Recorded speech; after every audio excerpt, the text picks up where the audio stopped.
Chapter 11. For years, Dorian Gray could not free himself from the influence of this book. Or perhaps it would be more accurate to say that he never sought to free himself from it. He procured from Paris no less than 9 large paper copies of the first edition, and had them bound in different colors, so that they might suit his various moods and the changing fancies of a nature over which he seemed, at times, to have almost entirely lost control. The hero, the wonderful young Parisian in whom the romantic and the scientific temperaments were so strangely blended, became to him a kind of prefiguring type of himself. And indeed, the whole book seemed to him to contain the story of his own life, written before he had lived it. In one point he was more fortunate than the novel's fantastic hero. He never knew, never indeed had any cause to know, that somewhat grotesque dread of mirrors, and polished metal surfaces, and still water which came upon the young Parisian so early in his life, and was occasioned by the sudden decay of a beau that had once, apparently, been so remarkable. It was with an almost cruel joy, and perhaps in nearly every joy, as certainly in every pleasure cruelty has its place, that he used to read the latter part of the book, with its really tragic, if somewhat overemphasized, account of the sorrow and despair of one who had himself lost what in others and the world he had most dearly valued. For the wonderful beauty that had so fascinated Basil Hallward and many others besides him seemed never to leave him. Even those who had heard the most evil things against him, and from time to time strange rumors about his mode of life crept through London and became the chatter of the clubs, could not believe anything to his dishonor when they saw him. He had always the look of one who had kept himself unspotted from the world. Men who talked grossly became silent when Dorian Gray entered the room. There was something in the purity of his face that rebuked them. His mere presence seemed to recall to them the memory of the innocence that they had tarnished. They wondered how one so charming and graceful as he was could have escaped the stain of an age that was at once sordid and sensual. Often, on returning home from one of those mysterious and prolonged absences that gave rise to such strange conjecture among those who were his friends, or thought that they were so, he himself would creep upstairs to the locked room, open the door with the key that never left him now, and stand, with a mirror, in front of the portrait that Basil Hallward had painted of him, looking now at the evil and aging face on the canvas, and now at the fair young face that laughed back at him from the polished glass. The very sharpness of the contrast used to quicken his sense of pleasure. He grew more and more enamored of his own beauty, more and more interested in the corruption of his own soul. He would examine with minute care, and sometimes with a monstrous and terrible delight, the hideous lines that seared the wrinkling forehead or crawled around the heavy, sensual mouth, wondering sometimes which were the more horrible, the signs of sin or the signs of age. He would place his white hands beside the coarse, bloated hands of the picture and smile. He mocked the misshapen body and the failing limbs.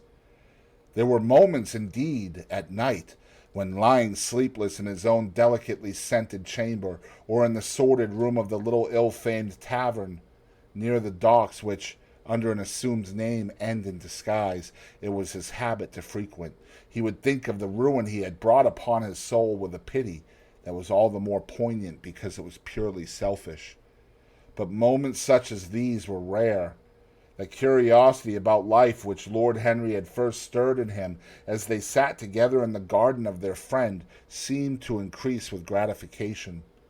The more he knew, the more he desired to know.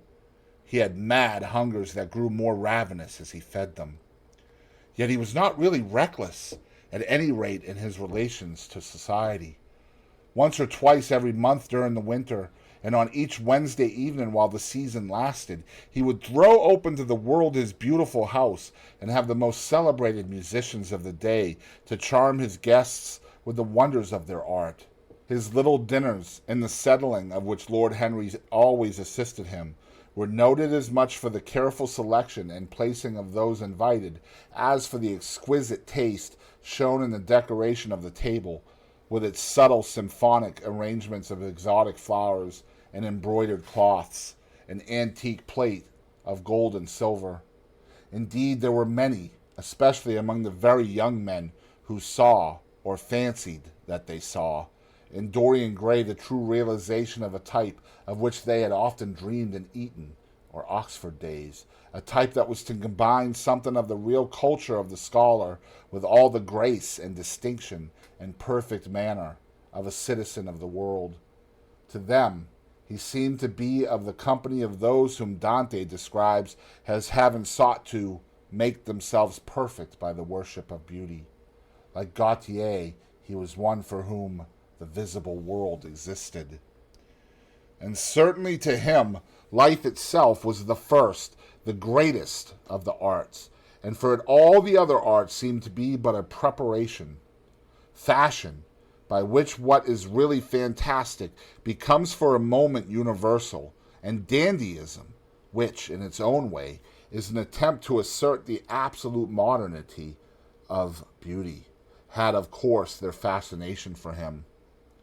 His mode of dressing, and the particular styles that from time to time he affected, had their marked influence on the young exquisites of the Mayfair balls and Pall Mall Club windows, who copied him in everything that he did, and tried to reproduce the accidental charm of his graceful, though to him only half-serious fopperies. For, while he was but too ready to accept the position that was almost immediately offered to him on his coming of age, and found indeed a subtle pleasure in the thought that he might really become, to the London of his own day, what to imperial Neronian Rome the author of the Satyricon once had been, yet in his inmost heart he desired to be something more than a mere arbiter elegantiarum, to be consulted on the wearing of a jewel, or the knotting of a necktie, or the conduct of a cane. He sought to elaborate some new scheme of life that would have its reasoned philosophy and its ordered principles, and find in the spiritualizing of the senses its highest realization. The worship of the senses has often, and with much justice, been decried, men feeling a natural instinct of terror about passions and sensations that seem stronger than themselves, and that they are conscious of sharing with the less highly organized forms of existence. But it appeared to Dorian Gray that the true nature of the senses had never been understood, and that they had remained savage and animal merely because the world had sought to starve them into submission or to kill them by pain, instead of aiming at making them elements of a new spirituality, of which a fine instinct for beauty was to be the dominant characteristic. As he looked back upon man moving through history, he was haunted by a feeling of loss. So much had been surrendered, and to such little purpose. There had been mad, willful rejections, monstrous forms of self-torture and self-denial, whose origin was fear and whose result was a degradation infinitely more terrible than that fancied degradation from which, in their ignorance, they had sought to escape. Nature, in her wonderful irony, driving out the anchorite to feed with the wild animals of the desert, and giving to the hermit the beasts of the field as his companions. Yes, there was to be, as Lord Henry had prophesied, a new hedonism that was to recreate life and to save it from the harsh, uncomely Puritanism that is having, in our own day, its curious revival. It was to have its service of the intellect, certainly, yet it was never to accept any theory or system that would involve the sacrifice of any mode of passionate experience. Its aim, indeed, was to be experience itself, and not the fruits of experience, sweet or bitter as they might be. Of the asceticism that deadens the senses, as of the vulgar profligacy that dulls them, it was to know nothing, but it was to teach man to concentrate himself upon the moments of a life that is itself but a moment. There are a few of us who have not sometimes wakened before dawn, either after one of those dreamless nights that make us almost enamored of death, or one of those nights of horror and misshapen joy, when through the chambers of the brain sweep phantoms more terrible than reality itself, an instinct with that vivid life that lurks in all grotesques, and that lends to Gothic art its enduring vitality, this art being, one might fancy, especially the art of those whose minds have been troubled with the malady of reverie. Gradually white fingers creep through the curtains and they appear to tremble. In black fantastic shapes, dumb shadows crawl into the corners of the room and crouch there. Outside, there is the stirring of birds among the leaves, or the sound of men going forth to their work, or the sigh and sob of the wind coming down from the hills and wandering round the silent house, as though it feared to wake the sleepers, and yet must needs call forth sleep from her purple cave. Veil after veil of thin dusky gauze is lifted, and by degrees the forms and colors had left them, and beside them lies the half-cut book that we had been studying, or the wired flower that we had worn at the ball, or the letter that we had been afraid to read, or that we had read too often. Nothing seems to us changed. Out of the unreal shadows of the night comes back the real life that we had known. We have to resume it where we had left off, and there steals over us a terrible sense of the necessity for the continuance of energy in the same wearisome round of stereotyped habits, or a wild longing, it may be, that our eyelids might open some morning upon a world that had been refashioned anew in the darkness for our pleasure, a world in which things would have fresh shapes and colors and be changed, or have other secrets, a world in which the past would have little or no place, or survive, at any rate, in no conscious form of obligation or regret, the remembrance even of joy having its bitterness, and the memories of pleasure their pain. It was the creation of such worlds as these that seemed to Dorian Gray to be the true object, or amongst the true objects, of life. And in his search for sensations that would be at once new and delightful, and possess that element of strangeness that is so essential to romance, he would often adopt certain modes of thought that he knew to be really alien to his nature, abandon himself to their subtle influences, and then, having, as it were, caught their color, and satisfied his intellectual curiosity, leave them with that curious indifference that is not incompatible with a real ardor of temperament, and that, indeed, according to certain modern psychologists, is often a condition of it. It was rumored of him once that he was about to join the Roman Catholic communion, and certainly the Roman ritual had always a great attraction for him. The daily sacrifice, more awful really than all the sacrifices of the antique world, stirred him as much by its superb rejection of the evidence of the senses as by the primitive simplicity of its elements and the internal pathos of the human tragedy that it sought to symbolize.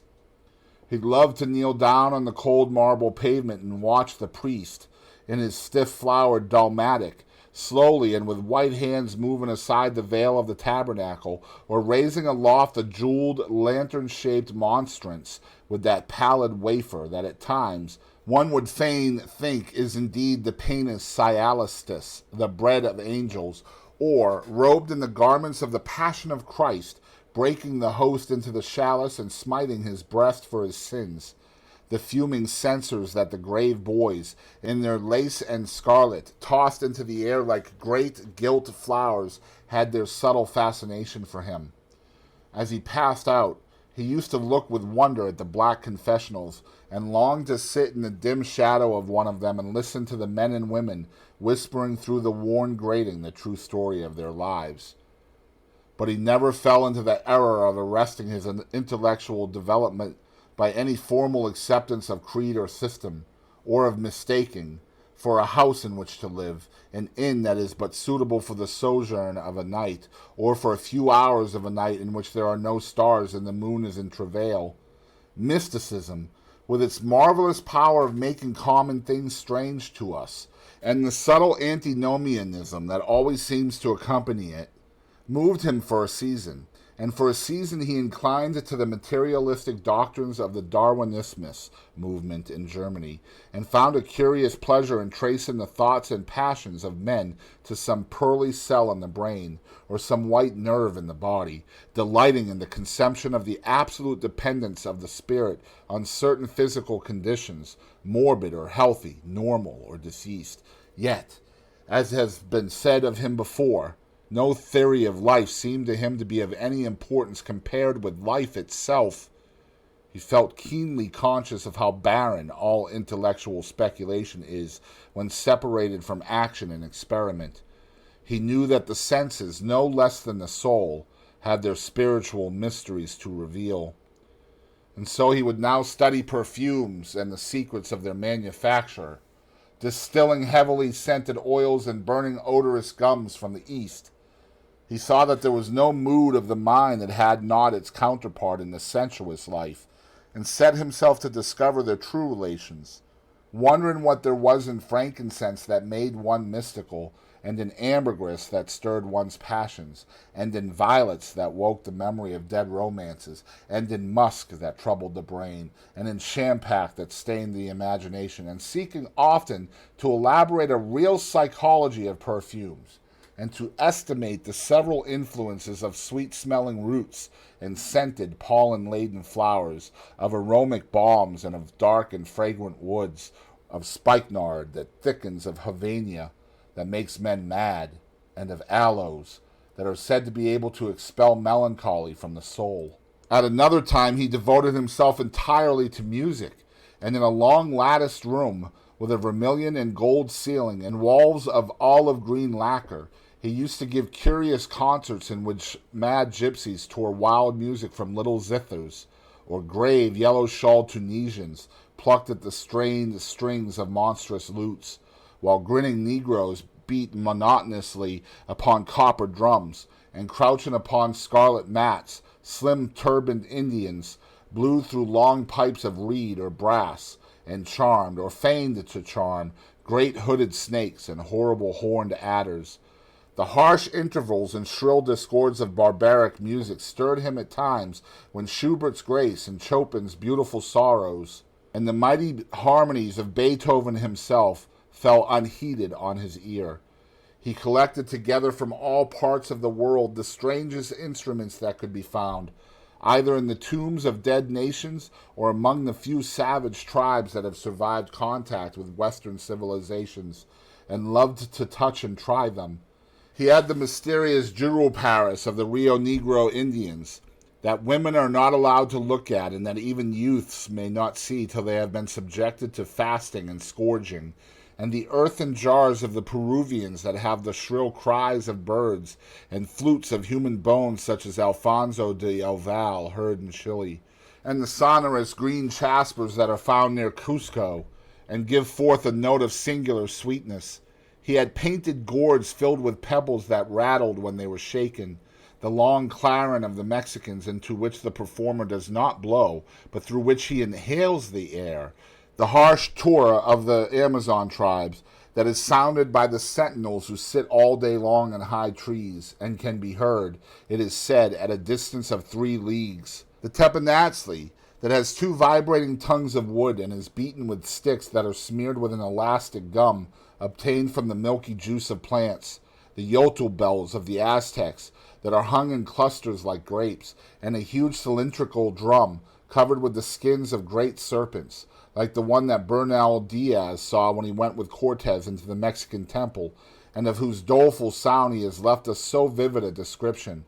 The fantastic character of these instruments fascinated him, and he felt a curious delight in the thought that art, like nature, has her monsters, things of bestial shape and with hideous voices. Yet, after some time, he wearied of them, and would sit in his box at the opera, either alone or with Lord Henry, listening in rapt pleasure to Tannhauser, and seeing in the prelude to that great work of art a presentation of the tragedy of his own soul. On one occasion he took up the study of jewels, and appeared at a costume ball as Anne de Joyeuse, Admiral of France, in a dress covered with 560 pearls. The taste enthralled him for years, and indeed, may be said never to have left him. He would often spend a whole day settling and resettling in their cases the various stones that he had collected, such as the olive-green chrysoberyl that turns red by lamplight, the cymophane with its wire-like line of silver, the pistachio-colored peridot, rose-pink and wine-yellow topazes, carbuncles of fiery scarlet with tremulous four-rayed stars, flame-red cinnamon stones, orange and violet spinels, and amethysts with their alternate layers of ruby and sapphire. He loved the red gold of the sunstone, and the moonstone's pearly whiteness, and the broken rainbow of the milky opal. He procured from Amsterdam 3 emeralds of extraordinary size and richness of color, and had a turquoise de la Ville roche that was the envy of all the connoisseurs. He discovered wonderful stories also about jewels. In Alfonso's Clericalis Disciplina, a serpent was mentioned with eyes of real jacinth, and in the romantic history of Alexander, the conqueror of Amathia was said to have found in the Vale of Jordan snakes with collars of real emeralds growing on their backs. There was a gem in the brain of the dragon, Philostratus told us, and by the exhibition of golden letters and a scarlet robe, the monster could be thrown into a magical sleep and slain. According to the great alchemist Pierre de Boniface, the diamond rendered a man invisible, and the agate of India made him eloquent. The cornelian appeased anger, and the hyacinth provoked sleep, and the amethyst drove away the fumes of wine. The garnet cast out demons, and the hydropicus deprived the moon of her color. The selenite waxed and waned with the mood, and the meloceus that discovers thieves could be affected only by the blood of kids. Leonardus Camillus had seen a white stone taken from the brain of a newly killed toad that was a certain antidote against poison. The bezoar that was found in the heart of the Arabian deer was a charm that could cure the plague. In the nest of Arabian birds was the aspalates that, according to Democritus, kept the wearer from any danger by fire. The king of Ceylon rode through his city with a large ruby in his hand, as the ceremony of his coronation. The gates of the palace of John the priest were made of sardius, with the horn of the horned snake inwrought, so that no man might bring poison within. Over the gable were 2 golden apples, in which were 2 carbuncles, so that the gold might shine by day, and the carbuncles by night. In Lodge's strange romance, A Marguerite of America, it was stated that in the chamber of the queen one could behold all the chaste ladies of the world, enchased out of silver, looking through fair mirrors of chrysolites, carbuncles, sapphires, and green emeralds. Marco Polo had seen the inhabitants of Zibangu place rose-colored pearls in the mouths of the dead. A sea monster had been enamored of the pearl that the diver brought to King Perozes, and had slain the thief, and mourned for 7 moons over its loss. When the Huns lured the king into the great pit, he flung it away. Procopius tells the story, nor was it ever found again, though the Emperor Anastasius offered 500 weight of gold pieces for it. The king of Malabar had shown to a certain Venetian a rosary of 304 pearls, one for every god that he worshipped. When the Duke de Valentinois, son of Alexander VI, visited Louis XII of France, his horse was loaded with gold leaves, according to Brantome, and his cap had double rows of rubies that threw out a great light. Charles of England had ridden in stirrups hung with 421 diamonds. Richard II had a coat, valued at 30,000 marks, which was covered with Balas rubies. Hall described Henry VIII on his way to the Tower previous to his coronation as wearing a jacket of raised gold, the placard embroidered with diamonds and other rich stones, and a great bauderike about his neck of large balasses. The favorites of James I wore earrings of emeralds set in gold filigrane. Edward II gave to Piers Gaveston a suit of red gold armor studded with jacinths, a collar of gold roses set with turquoise stones, and a skullcap parsimony with pearls. Henry II wore jeweled gloves reaching to the elbow, and had a hawk glove sewn with 12 rubies and 52 great orients. The ducal hat of Charles the Rash, the last Duke of Burgundy, of his race, was hung with pear-shaped pearls and studded with sapphires. How exquisite life had once been! How gorgeous in its pomp and decoration! Even to read of the luxury of the dead was wonderful. Then he turned his attention to embroideries and to the tapestries that performed the office of frescoes in the chilled rooms of the northern nations of Europe. As he investigated the subject, and he always had an extraordinary faculty of becoming absolutely absorbed for the moment in whatever he took up, he was almost saddened by the reflection of the ruin that time brought on beautiful and wonderful things. He, at any rate, had escaped that. Summer followed summer, and the yellow jonquils bloomed and died many times, and nights of horror repeated the story of their shame, but he was unchanged. No winter marred his face or stained his flower-like bloom. How different it was with material things. Where had they passed to? Where was the great crocus-colored robe on which the gods fought against the giants that had been worked by brown girls for the pleasure of Athena? Where the huge velarium that Nero had stretched across the Colosseum at Rome, the Titan sail of purple on which was represented the starry sky, and Apollo driving a chariot drawn by white gilt-reined steeds? He longed to see the curious table napkins wrought for the priest of the sun, on which were displayed all the dainties and viands that could be wanted for a feast, the mortuary cloth of King Chilperic, with its 300 golden bees, the fantastic robes that excited the indignation of the Bishop of Pontus and were figured with lions, panthers, bears, dogs, forests, rocks, hunters, all, in fact, that a painter can copy from nature, and the coat that Charles of Orleans once wore, on the sleeves of which were embroidered the verses of a song beginning, Madame, je suis tout joyeux. The musical accompaniment of the words been wrought in gold thread, and each note, of square shape in those days, formed with 4 pearls.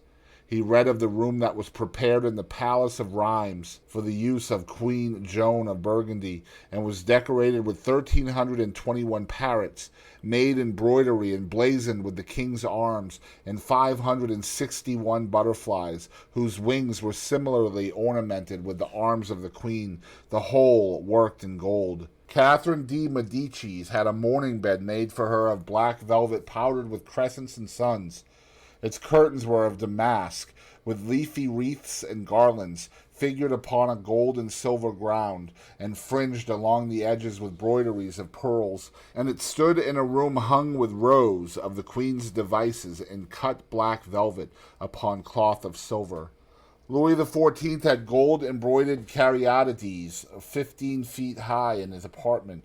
The state bed of Sobieski, King of Poland, was made of Smyrna gold brocade embroidered in turquoises with verses from the Koran.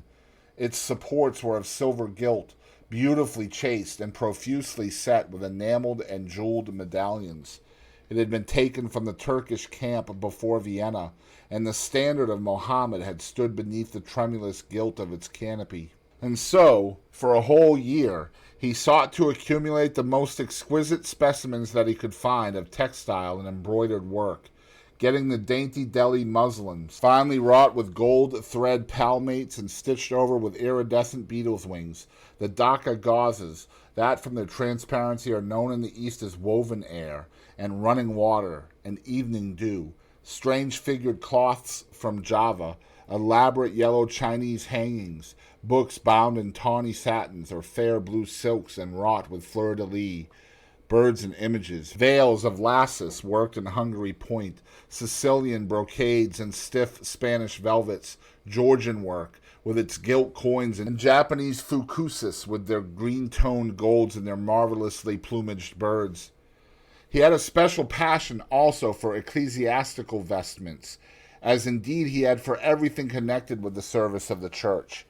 In the long cedar chest that lined the west gallery of his house, he had stored away many rare and beautiful specimens of what is really the raiment of the bride of Christ, who must wear purple and jewels and fine linen that she may hide the pallid, macerated body that is worn by the suffering that she seeks for and wounded by self-inflicted pain. He possessed a gorgeous cope of crimson silk and gold thread damask, figured with a repeating pattern of gold pomegranates set in six-petaled formal blossoms, beyond which on either side was the pineapple device wrought in seed pearls. The orphreys were divided into panels representing scenes from the life of the Virgin, and the coronation of the Virgin was figured in colored silks upon the hood. This was Italian work of the 15th century. Another cope was of green velvet, embroidered with heart-shaped groups of acanthus leaves, from which spread long-stemmed white blossoms, the details of which were picked out with silver thread and colored crystals. The Morse bore a seraph's head in gold thread raised work. The orphreys were woven in a diaper of red and gold silk, and were starred with medallions of many saints and martyrs, among whom was Saint Sebastian. He had chasubles also of amber-colored silk, and blue silk and gold brocade, and yellow silk damask and cloth of gold, figured with representations of the Passion and Crucifixion of Christ, and embroidered with lions and peacocks and other emblems.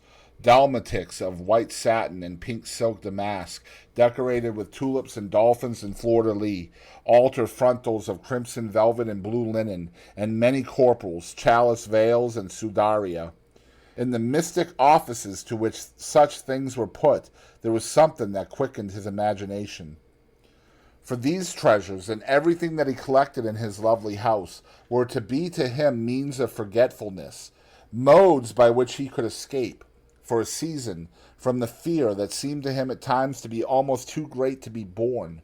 Upon the walls of the lonely locked room where he had spent so much of his boyhood, he had hung with his own hands the terrible portrait whose changing features showed him the real degradation of his life, and in front of it had draped the purple and gold pall as a curtain. For weeks he would not go there, would forget the hideous painted thing, and get back his light heart, his wonderful joyousness, his passionate absorption in mere existence.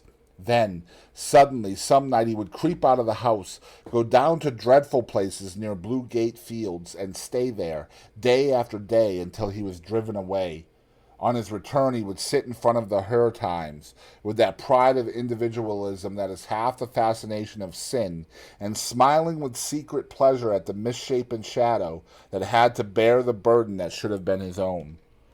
After a few years he could not endure to be long out of England, and gave up the villa that he had shared at Trouville with Lord Henry, as well as the little white-walled inn-house at Algiers, where they had more than once spent the winter. He hated to be separated from the picture that was such a part of his life, and was also afraid that during his absence someone might gain access to the room, in spite of the elaborate bars that he had caused to be placed upon the door. He was quite conscious that this would tell them nothing. It was true that the portrait still preserved, under all the foulness and ugliness of the face, its marked likeness to himself. But what could they learn from that? He would laugh at anyone who tried to taunt him. He had not painted it. What was it to him how vile and full of shame it looked? Even if he told them, would they believe it? Yet he was afraid. Sometimes, when he was down at his great house in Nottinghamshire, entertaining the fashionable young men of his own rank who were his chief companions, and astounding the county by the wanton luxury and gorgeous splendor of his mode of life, he would suddenly leave his guests and rush back to town to see that the door had not been tampered with and that the picture was still there. What if it should be stolen? The mere thought made him cold with horror. Surely the world would know his secret then. Perhaps the world already suspected it. For while he fascinated many, there were not a few who distrusted him. He was very nearly blackballed at a West End club of which his birth and social position fully entitled him to become a member, and it was said that on one occasion, when he was brought by a friend into the smoking room of the Churchill, the Duke of Berwick and another gentleman got up in a marked manner and went out. Curious stories became current about him after he had passed his 25th year. It was rumored that he had been seen brawling with foreign sailors in a low den in the distant parts of Whitechapel, and that he consorted with thieves and coiners and knew the mysteries of their trade. His extraordinary absences became notorious, and when he used to reappear again in society, men would whisper to each other in corners, or pass him with a sneer, or look at him with cold, searching eyes, as though they were determined to discover his secret. Of such insolences and attempted slights he, of course, took no notice, and in the opinion of most people, his frank, debonair manner, his charming, boyish smile, and the infinite grace of that wonderful youth that seemed never to leave him, were in themselves a sufficient answer to the calumnies, for so they termed them, that were circulated about him. It was remarked, however, that some of those who had been most intimate with him appeared, after a time, to shun him. Women who had wildly adored him, and for his sake had braved all social censure and set convention at defiance, were seen to grow pallid with shame or horror if Dorian Gray entered the room. Yet these whispered scandals only increased in the eyes of many his strange and dangerous charm. His great wealth was a certain element of security. Society, civilized society at least, is never very ready to believe anything to the detriment of those who are both rich and fascinating.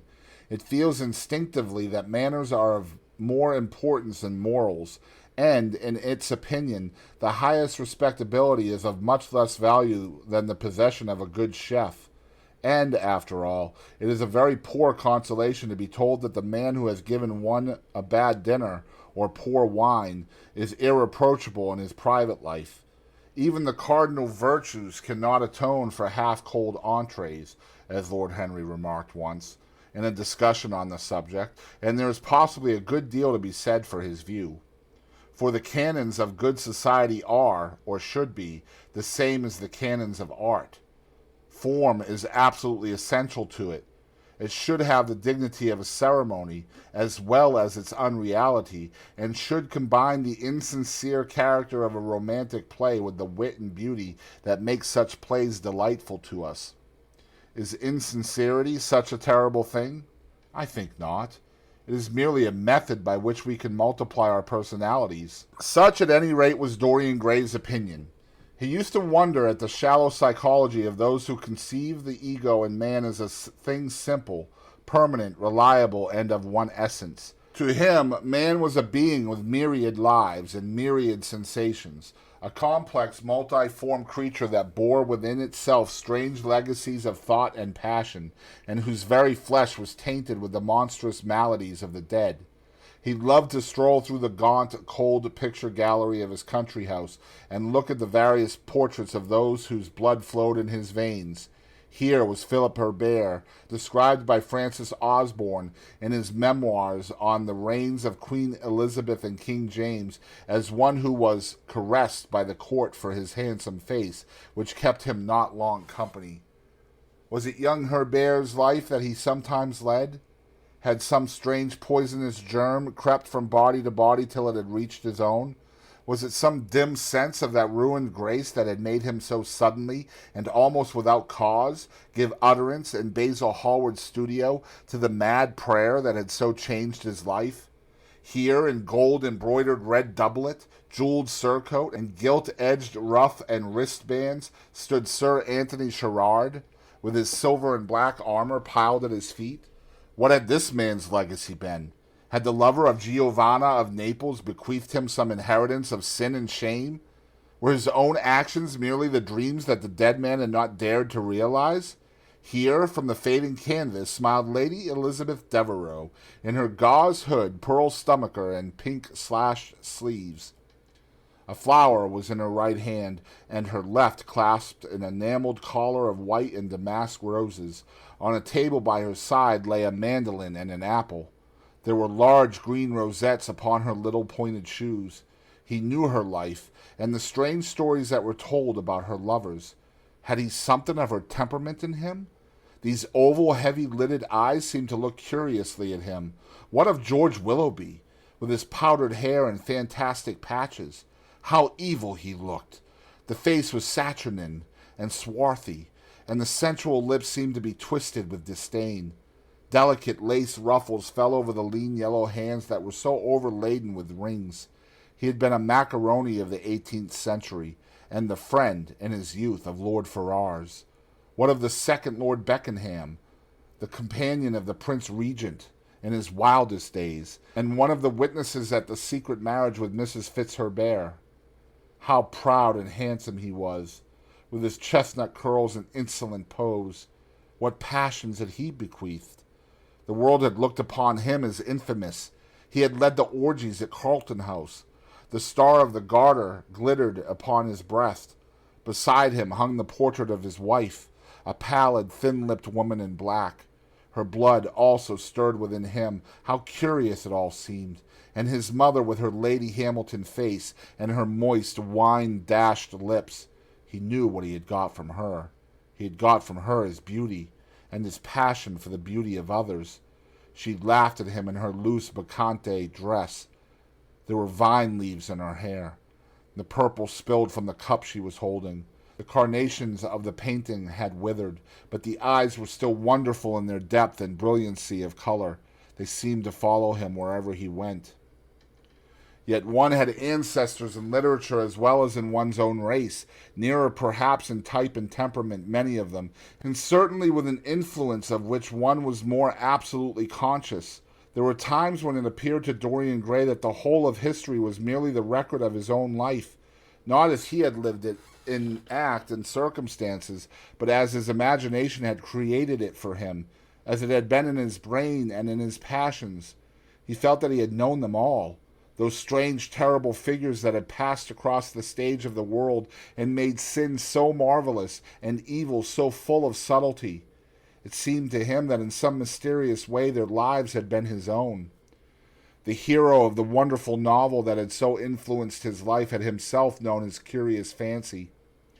In the 7th chapter he tells how, crowned with laurel, lest lightning might strike him, he had sat, as Tiberius, in a garden at Capri, reading the shameful books of Elephantis, while dwarfs and peacocks strutted around him and the flute-player mocked the swinger of the censer, and as Caligula had caroused with the green-shirted jockeys in their stables, and supped in an ivory manger with a jewel-frontleted horse, and as Domitian had wandered through a corridor lined with marble mirrors, looking round with haggard eyes for the reflection of the dagger that was to end his days, and sick with that ennui, that terrible tedium vitae that comes on those to whom life denies nothing, and had peered through a clear emerald at the red shambles of the circus, and then, in a litter of pearl and purple drawn by silver-shod mules, been carried through the street of pomegranates to a house of gold, and heard men cry on Nero Caesar as he passed by, and as Elagabalus had painted his face with colors, and plied the distaff among the women, and brought the moon from Carthage, and given her in mystic marriage to the sun. Over and over again Dorian used to read this fantastic chapter, and the 2 chapters immediately following, in which, as in some curious tapestries or cunningly wrought enamels, were pictured the awful and beautiful forms of those whom vice and blood and weariness had made monstrous or mad. Filippo, Duke of Milan, who slew his wife and painted her lips with a scarlet poison that her lover might suck death from the dead thing he fondled. Pietro Barbi, the Venetian, known as Paul II, who sought in his vanity to assume the title of Formosus, and whose tiara, valued at 200,000 florins, was bought at the price of a terrible sin. Gian Maria Visconti, who used hounds to chase living men, and whose murdered body was covered with roses by a harlot who had loved him. The Borgia, on his white horse, with fratricide riding beside him, and his mantle stained with the blood of Perato. Pietro Riario, the young Cardinal Archbishop of Florence, child and minion of Sixtus IV, whose beauty was equaled only by his debauchery, and who received Leonora of Aragon in a pavilion of white and crimson silk, filled with nymphs and centaurs, and gilded a boy that he might serve at the feast as Ganymede or Hylas. Ezeline, whose melancholy could be cured only by the spectacle of death, and who had a passion for red blood, as other men have for red wine. The son of the fiend, as was reported, and one who had cheated his father at dice when gambling with him for his own soul. Guillaume Battista Cibo, who in mockery took the name of Innocent, and into whose torpid veins the blood of 3 lads was infused by a Jewish doctor.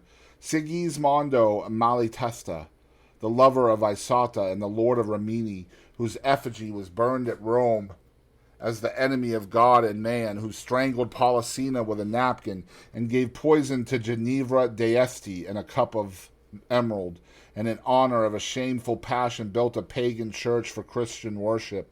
Charles VI, who had so wildly adored his brother's wife that a leper had warned him of the insanity that was coming on him, and who, when his brain had sickened and grown strange, could only be soothed by Saracen cards painted with the images of love and death and madness.